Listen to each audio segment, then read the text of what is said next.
लड़ाई है, इसको आप हार रहे हैं। ये बीबीसी और न्यूयॉर्क टाइम्स का जो मैंने आपको रिपोर्ट दिखाया। Now coming back to Venezuela.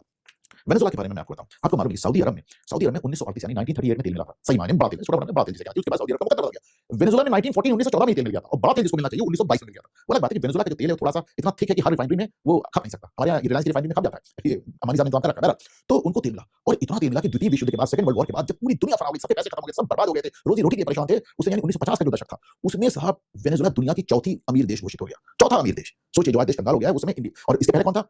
America, Switzerland और लग्जमबर्ग। लग्जमबर्ग एक छोटा सा देश है, आपने देखा होगा फ्रांस, जर्मनी और बेल्जियम के बीच में, आप गूगल कर लीजिएगा नजर आ जाएगा यूरोप में। वो आज भी सबसे अमीर देश है, वो आज भी सबसे अमीर देश है पर कैपिटा इनकम के मामले में। तो साहब ये लग्जमबर्ग, स्विट्जरलैंड और यूएसए के बाद नंबर चौथा वेनेजुएला था। तो व्हाट वेंट रॉन्ग? गड़बड़ क्या हुआ? बल्कि 1960 में 1960 में वेनेजुएला ने ही ओपेक बनाया था। ओपेक क्या है? कार्टेल। कार्टेल मतलब जब ड्रग कार्टेल होते हैं, उसी तरह ऑयल ऑयल एक्सपोर्टिंग कंट्रीज जो थी, जिनके पास तेल था, उन्होंने एक गैंग बना लिया कि यार हम लोग सब लोग मिलकर काम करते हैं और सारा रेट पूरी दुनिया के रेट हम लोग मिलकर तय करेंगे। बल्कि इस चक्कर में 1900 आपको याद होगा 73-74 में उन्होंने ऑयल क्राइसिस ला दिया था। पूरी दुनिया में तबाही आ गई थी। ऑयल क्राइसिस 1973 और 74 में एक ऑयल क्राइसिस आया था जिसने पूरी दुनिया को हिला कर रख दिया था।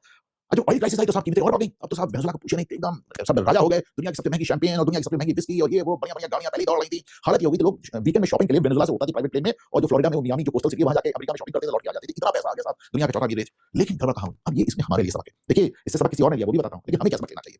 1947 से लेकर 1990 तक जवाहरलाल नेहरू की नीतियां चलती रही, जिसको सोशलिज्म कहा गया, यानी समाजवाद और समाजवादी सोशलिज्म वर्ड। संविधान की प्रस्तावना उसको चेंज कर इमरजेंसी के दौरान इंदिरा गांधी ने डाला। हालांकि इंदिरा गांधी जिस पार्लियामेंट में थी, उस पार्लियामेंट की अवधि पूरी हो चुकी थी, एक्सटेंशन में चल रही थी, सारा विपक्ष जेल में था, इमरजेंसी लागू थी, फिर भी उन्होंने संविधान का संशोधन कर डाला, उसकी प्रस्तावना का संशोधन करके उसमें सेकुलर और सोशलिस्ट डाल दिया। चलिए, लेकिन ये सोशलिज्म हमारे लिए कितना बुरा था आप सोचिए कि 40 साल के अंदर हम दिवालिया हो गए। 1990 में चंद्रशेखर को इस देश का सोना गिरवी करना पड़ा। फिर 1991 में वो आदमी आया जिसको आज भी पूरा क्रेडिट नहीं मिलता, उसका नाम था नरसिम्हा राव। उस आदमी ने इस देश को बचाया, उस आदमी ने इस देश को बचाया, उसने इस देश में पूरा यू टर्न लिया और इस देश को पूंजीवाद के रास्ते में डाल दिया, और ऐसा डाल दिया कि आज तक उसी चला, कुछ कम कुछ ज्यादा, लेकिन चल उसी रास्ते पे रहा। वेनेजुएला ने क्या किया 1976 में, जब ये ऑयल क्राइसिस आया 73 से 74 के बीच में, तो भाई बहुत पैसे आ गए आपके पास।